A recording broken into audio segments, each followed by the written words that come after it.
களங்கப்படுத்த பாரதிய ஜனதா கட்சி செய்யும் அரசியல் தமிழ்நாட்டிலேயும் எடுபடாது, அகில இந்திய அளவிலேயும் எடுபடாது.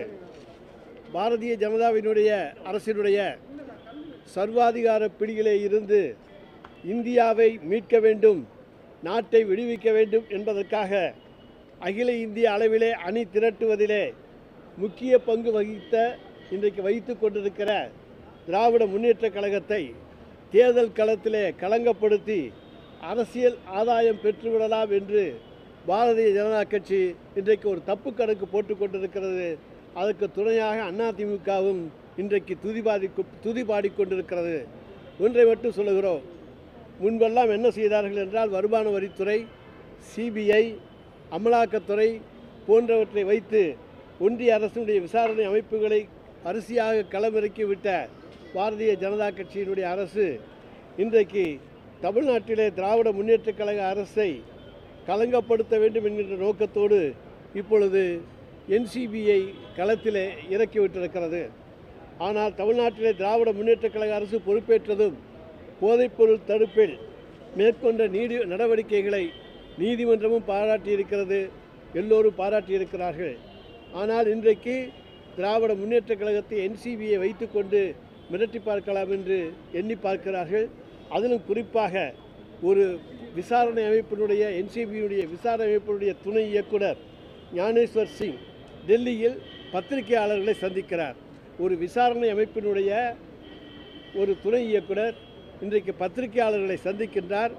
அதில் என்னவென்று சொன்னால், அந்த புலன் விசாரணை அமைப்பு முழுமையாக்கப்படவில்லை. முழுமையாக்கப்பட்ட பிறகு அவர் சந்திக்க வேண்டும். ஆனால் அதற்கு முன்னரே திராவிட முன்னேற்றக் கழகத்தை கொச்சைப்படுத்தி விட வேண்டும், அசிங்கப்படுத்தி விட வேண்டும் என்பதற்காக பத்திரிகையாளர்கள் சந்திப்பை வைத்துக்கொண்டு அதன் மூலமாக ஏதாவது அரசியல் ஆதாயம் அடைய முடியுமா என்று ஒரு தப்பு கணக்கை அவர்கள் போட்டு கொண்டிருக்கிறார்கள். தமிழ்நாடு மக்கள் என்றைக்கும் அதை மறந்துவிட மாட்டார்கள். ஏனென்று சொன்னால், இன்றைக்கு தமிழ்நாட்டு அரசியலிலே குட்காவை அமைச்சர்களே வைத்து குட்கா வியாபாரிகளுக்கு துணையாக இருந்தது அண்ணா திராவிட முன்னேற்றக் கழகத்துடைய ஆட்சியிலே என்பது நாடறிந்த உண்மை. இன்றைக்கு நீதிமன்றத்தில் நாங்கள் போராடி அந்த அமைச்சர் மீதும் அதனுடைய தொடர்புடைய அதிகாரிகள் மீதும் இன்றைக்கு சிபிஐ விசாரணை நடவடிக்கை மேற்கொண்டிருக்கின்றோம். இதெல்லாம் ஆட்சியாளர்களே துணையாக இருந்தார்கள். இன்னொன்று சொல்லப்போலாம் என்று சொன்னால், முன்னாள் அமைச்சர் விஜயபாஸ்கருடைய வீட்டில் இருந்து ஒரு பேப்பர் எடுக்கப்படுகிறது. அதில் 85 கோடி ரூபாய் எந்தெந்த அமைச்சர்களுக்கு தரப்பட்டன என்கின்ற விவரங்கள் இருக்கின்றன. ஆனால் அதிலேயும் இன்றைக்கும் வருமான வரித்துறையோ அமலாக்கத்துறையோ யாரும் எந்த விதமான நடவடிக்கையும் எடுத்ததாக கிடையாது. எனவே இன்றைக்கு எந்த வகையிலேயாவது பாரதிய ஜனதா கட்சியை தாங்கி பிடிக்கலாம் என்று ஒன்றிய அரசினுடைய புலன் விசாரணை அமைப்புகள் துடித்து கொண்டிருக்கின்றன. அவர்களுக்கு நாங்கள் ஒன்று சொல்லிக்கொள்ள கடமைப்பட்டிருக்கின்றோம். ஜாபர் சாதிக் மீது நீங்கள் பிப்ரவரி 15ஆம் தேதி அன்றைக்கு லுக் அவுட் நோட்டீஸ் பிறப்பித்திருக்கிறோம் என்கிறீர்கள். அவரை தேடப்படும் குற்றவாளி என்று அறிவிப்பதாக சொல்லியிருக்கிறீர்கள். பிப்ரவரி 21ஆம் தேதி அவர் மங்கை என்கின்ற படத்தினுடைய வெளியீட்டு விழாவிலே இங்கே கலந்து கொண்டிருக்கின்றார். அப்பொழுது உங்களுடைய NCB எங்கே போனது? இன்னும் சொல்ல போனமையானால் 2013லேயே அவர் மீது ஒரு வழக்கு வந்தது. அன்றைக்கு அண்ணா திராவிட முன்னேற்றக் கழகம் தான் ஆட்சியில் இருந்தது. ஒழுங்காக அந்த வழக்கையும் நடத்தவில்லை. ஆனால் அன்றைக்கு ஜாபர் சாதிக்காக வழக்கை நடத்தியவர் பால் கனகராஜ் என்கின்ற பாரதிய ஜனதா கட்சியினுடைய வழக்கறிஞர்களுடைய தலைவர். எனவே ஜாபர் சாதிக்கை அன்றைக்கு காப்பாற்றியது இன்றைக்கு பேசிக் கொண்டிருக்கிற எடப்பாடி பழனிசாமியுடைய அதிமுக ஆட்சியிலே தான் அது நடந்ததே தவிர வேறு எதுவும் கிடையாது. இது எங்களுடைய இயக்கத்திலே 2 கோடி பேருக்கு மேல் உறுப்பினர் இருக்கிறார்கள். வருகின்றவர்களை எல்லாரையும் சோதித்து பார்த்து நாங்கள் யாரையும் சேர்க்க முடியாது. ஆனால் அதே நேரத்தில் அவர்கள் தவறு செய்திருக்கிறார்கள் என்று தெரிந்தால் உடனடியாக அவர்கள் மீது நடவடிக்கை எடுக்கப்படுகிறது. ஜாபர் சாதிக்கு போன்றவர்களால் கட்சியை விட்டே நீக்கப்பட்டிருக்கிறார்கள். இந்த போதைப்பொருள் நடமாட்டத்துக்கு முக்கிய காரணமாக அமைந்திருப்பது எந்த மாநிலம் என்று சொன்னால் குஜராத் மாநிலத்துடைய முந்திரா துறைமுகம்தான். அந்த முந்திரா துறைமுகத்திலே 21,000 கிலோவும் கடத்தப்பட்டது, 9,000 கிலோவும் கடத்தப்பட்டிருக்கிறது. இப்படி பல்வேறு அது பாகிஸ்தான் அமைப்புகளோடெல்லாம் கடத்தப்பட்டிருக்கின்றன. இப்படி உத்தரப்பிரதேசத்திலும் குஜராத்திலும் மகாராஷ்டிராவிலும் தான் அதிகமான வழக்குகள் இன்றைக்கு போடப்பட்டிருக்கின்றன. எனவே இன்றைக்கு தமிழ்நாட்டின் மீது தேர்தல் வருகின்ற பொழுது ஏதாவது ஒரு பொய்யான குற்றச்சாட்டை திராவிட முன்னேற்றக் கழகத்தின் மீது சுமத்திவிட முடியாதா என்று பகல் கனவு கண்டு கொண்டிருக்கிற இன்றைய ஒன்றிய அரசு அவர்களுக்கு ஒன்றை மட்டும் சொல்லிக் கொள்கிறோம், தமிழக மக்கள் ஏமாளிகள் அல்ல. அவர்களுக்கு தெரியும் திராவிட முன்னேற்றக் கழகம் என்றைக்குமே சட்டவிரோத நடவடிக்கைகளில் ஈடுபடாது, அதற்கு துணை போகின்றவர்கள் யாரையும் நாங்கள் வைத்துக்கொள்ள மாட்டோம் என்பதையும் இங்கே உறுதிபட கூறிக்கொள்கின்றேன். எனவே எங்கள் மீது பழிபோட நினைக்கின்றவர்களுக்கு ஒன்றை மட்டும் சொல்கிறோம், இதற்கெல்லாம் நீங்கள் தான் பொறுப்பாளிகளே தவிர உங்கள் ஆட்சியிலே தான் என்சிபி தான் இதற்கான முழு பொறுப்பு. ஆனால் அந்த என்சிபி இன்றைக்கு என்ன சொல்லுகிறது? இங்கே தமிழ்நாட்டில் இன்றைக்கு ஏதாவது பிடித்தார்களா? ஜாதிக்கு பற்றி சொல்லுகிற பொழுது அது டெல்லியிலேயும் வேறு மாநிலத்திலேயும் தான் அது பிடிக்கப்பட்டதே தவிர தமிழ்நாட்டிலே கிடையாது. எனவே தமிழ்நாட்டை பொறுத்த வரைக்கும் நாங்கள் போதைப்பொருள் நடமாட்டத்தை முழுக்க தடுத்து வைத்திருக்கின்றோம். கஞ்சா பயிர் ஒரு சென்று கூட நடப்படாத மாநிலமாக, நோ கல்டிவேஷன், கஞ்சா கல்டிவேஷனாக இருக்கக்கூடிய மாநிலமாக தமிழ்நாடு இருக்கிறது என்பது இன்றைக்கு உலகத்துக்கே தெரியும்.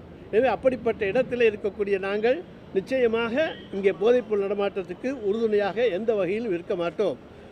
அதே போல் இன்றைக்கு தமிழ்நாட்டை அவமதிக்கும் செயலாக தமிழ்நாடு போதைப்பொருள் தலைநகரமாக மாறியிருக்கிறது என்று கூறி தமிழ்நாட்டையும் தமிழக மக்களையும் அவமதிக்க வேண்டும் என்பதற்காகவே அந்த பொய் பிரச்சாரத்தில் இன்றைக்கு ஈடுபட்டு கொண்டிருக்கிறார்கள். தமிழ்நாட்டை போன்ற வளர்ச்சியை எங்களுக்கு ஏன் ஏற்படுத்தவில்லை என்கிற கேள்வியை ஒன்றிய பாஜக அரசை நோக்கியும் பாஜக மாநில அரசுகளை நோக்கியும் வட இந்திய மக்கள் கேட்டுக்கொண்டிருக்கிறார்கள். எனவே தமிழ்நாட்டை போதைப்பொருள் சிலைக்கும் மாநிலம் போல சித்தரித்தால்தான் தமிழ்நாட்டினுடைய வளர்ச்சி வட இந்தியாவில் பேசுபொருள் ஆகாது என்பதால் தான் பாஜகவினர் பொய் பிரச்சாரத்தில் ஈடுபட்டு வருகிறார்கள். இன்றைக்கு சொல்லப்போனால் பலர் இன்றைக்கு பாஜகவில் இருக்கக்கூடியவர்கள் இன்றைக்கு போதைப்பொருள் கடத்தலிலே அவர்கள் ஈடுபட்டு கொண்டு தான் இருக்கிறார்கள். அவர்கள் தான் பாஜகவில் சேர்ந்தவுடன் புனிதர்களாக மாறிவிட்டார்கள். ஜாபர் சாதிக்கோட கைது அரசியல் நடவடிக்கையா இல்லைன்னா தேர்தல் நேரத்தில் கைது செய்யப்பட்டது அரசியல் நடவடிக்கையா? அதாவது கைது தேர்தல் நேரத்தில் நடந்தது எல்லாமே திராவிட முன்னேற்றக் கழகத்தில், ஏன்னா இது முன்னாலே நடந்த ஒரு சம்பவம். எனவே தேர்தல் நேரத்திலே அதை கொண்டு வந்து திமுக மீது பழி போடலாம் என்று தப்பு கணக்கு போட்டார்கள். உடனடியாக நாங்கள் அவரை இயக்கத்தை விட்டு நீக்கிவிட்டோம். அவருக்கும் எங்களுக்கும் எந்த விதமான தொடர்பும் கிடையாது. அந்த தொடர்புகள் எல்லாம் உள்ளவர்கள் அதிமுகவிலேயும் பாஜகவிலேயும் தான் இருக்கிறாங்க. அதை நன்றாக நீங்கள் தெரிந்து கொள்ளலாம். இதுதான் இந்த சப்ஜெக்ட் பேசுங்க.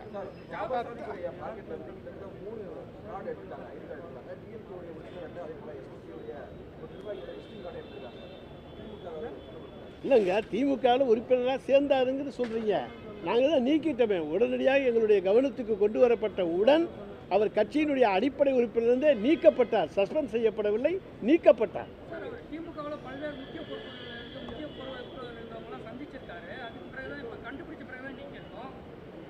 ஆமாங்க, அவருக்கு அதான் அந்த டயத்துலலாம் அவர் மீது எந்த விதமான குற்றச்சாட்டுகளும் கிடையாது. 2013 அன்றைக்கு அது விடுதலை ஆகிவிட்டது. அதிமுக ஆட்சியினுடைய அவர் ஒழுங்காக அந்த வழக்கை நடத்தாத காரணத்தாலும் பாஜகவினுடைய வழக்கறிஞர் அதில் தலையிட்ட காரணத்தாலும் அந்த வழக்கு விடுவிக்கப்பட்டது. அப்புறம் அது அந்த இது நாலேஜுக்கே வரலை, அது வெளியே பரபரப்பாக பேசப்படவில்லை. இப்பொழுதுதான் அது கண்டுபிடிக்கப்பட்டது. 2 கோடி பேரில் ஒவ்வொருத்தரையும் நாங்கள் பூத கண்ணாடி வச்சு அவங்கள பார்த்துக்க முடியாது. கவனம் வந்த உடனே நாங்கள் அவங்க மேல் நடவடிக்கை எடுத்துட்டோம். எங்களுக்கு அவருக்கு எந்த சம்பந்தமும் கிடையாது.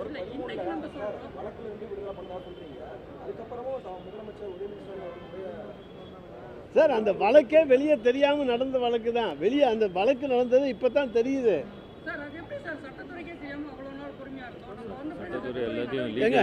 அதாவது 2013 அதிமுக ஆட்சி. அதிமுக ஆட்சியில் ஒரு வழக்கு நீதிமன்றத்தில் வருஷத்துக்கு 10 லட்சம் வழக்கு டிஸ்போஸ் ஆகுது.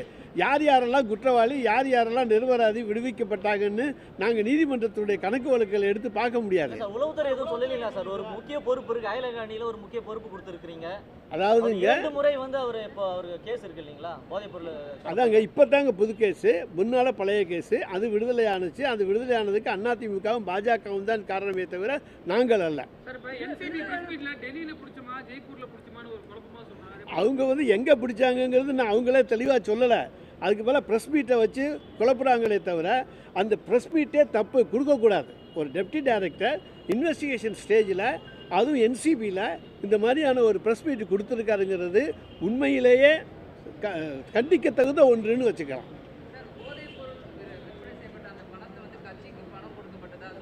ஒரு பைசா கூட கட்சிக்கு தரப்படவில்லை.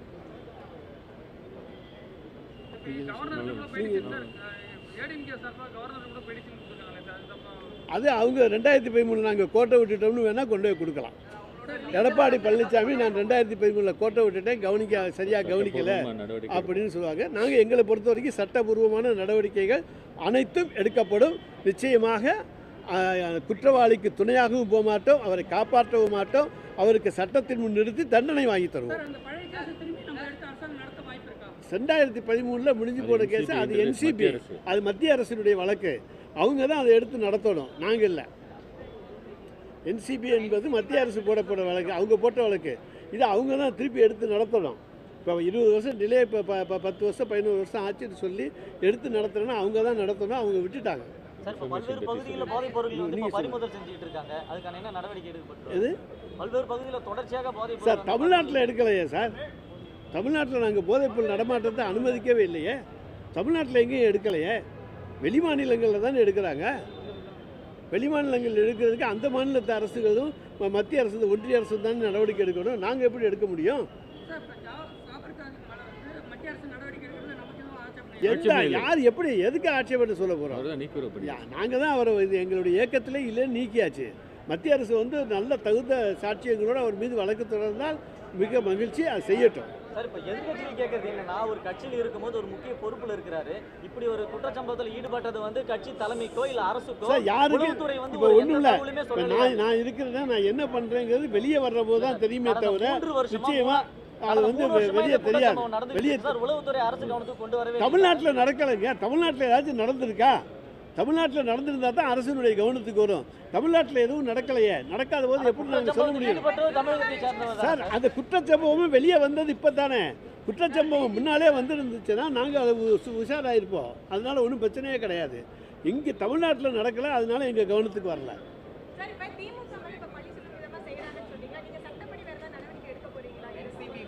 இல்லை, நாங்கள் இப்போது அதாவது தேவையில்லாமல் இந்த இன்வெஸ்டிகேஷனில் வந்து திமுகவையும் திமுகவில் உள்ள லீடர்ஸ்லேயும் வந்து சில பேர் வந்து சொல்லிட்டு வராங்க. அது மட்டும் இல்லாமல் இந்த என்சிபி டெப்யூட்டி டைரக்டர் கூட அவர் தேவையில்லாமல் இந்த இன்வெஸ்டிகேஷன் வெரி ப்ரிலிமினரி ஸ்டேஜில் இருக்குது. அவர் வந்து இந்த நேரத்தில் ஒரு பத்திரிகையாளர் மீட்டிங் வச்சுக்கிட்டு இதை பற்றி வந்து சொல்வது வந்து, அதுவும் எலெக்ஷன் நேரத்தில் சொல்வது வந்து எங்களுக்கு கொஞ்சம் சந்தேகத்தை தருகிறது. இது போன்ற ஒரு பேட்டிகள் வந்து நிச்சயமாக வந்து ஒரு டிஃபேம் பண்ணுற ஒரு எண்ணத்தோடு தான் செய்யப்படுகிறதுன்ற மாதிரி தெரிகிறது. இது போன்று வந்து யாராவது வந்து கட்சியோ இல்லை கட்சி தலைவர்களையோ இணைத்து வந்து, அதுவும் எந்தவித ஆதாரம் இல்லாமல், அடிப்படை ஆதாரம் இல்லாமல் இது போன்ற ஒரு குற்றச்சாட்டுகள் வந்து செஞ்சாங்கன்னா அவங்க மேலே நிச்சயமாக சிவில் மற்றும் கிரிமினல் வழக்குகள் நாங்கள் தொடருவோம். இதை வந்து நாங்கள் இந்த பத்திரிகை சந்திப்பின் மூலமாக தெரிவித்துக் கொள்கிறோம். தேவையில்லாமல் வந்து என்ன வந்து பேசிஸ் இருக்குது, என்ன ஆதாரம் இருக்குது, இவரை தான் நாங்கள் கட்சியிலேருந்தே வெளியில் எடுத்துட்டோமே. அதோட எங்களுடைய சட்ட அமைச்சர் சொன்னது போல் 2 கோடி உறுப்பினர்கள் இருக்கிறார்கள்.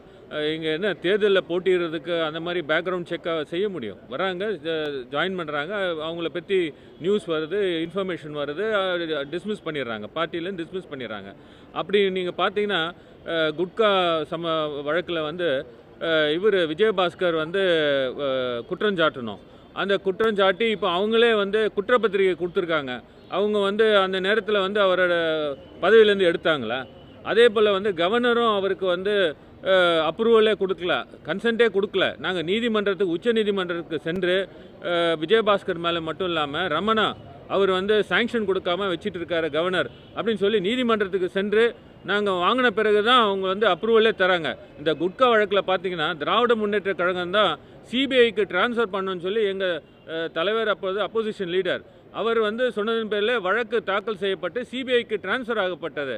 இந்த போதைப் பொருட்கள் வந்து ஒழிப்பதற்கு திராவிட முன்னேற்ற கழகம் எடுத்துக்கொண்ட முயற்சிகள் போல வேறு எந்த கட்சியும் எடுத்தது கிடையாது. நன்றி, வணக்கம்.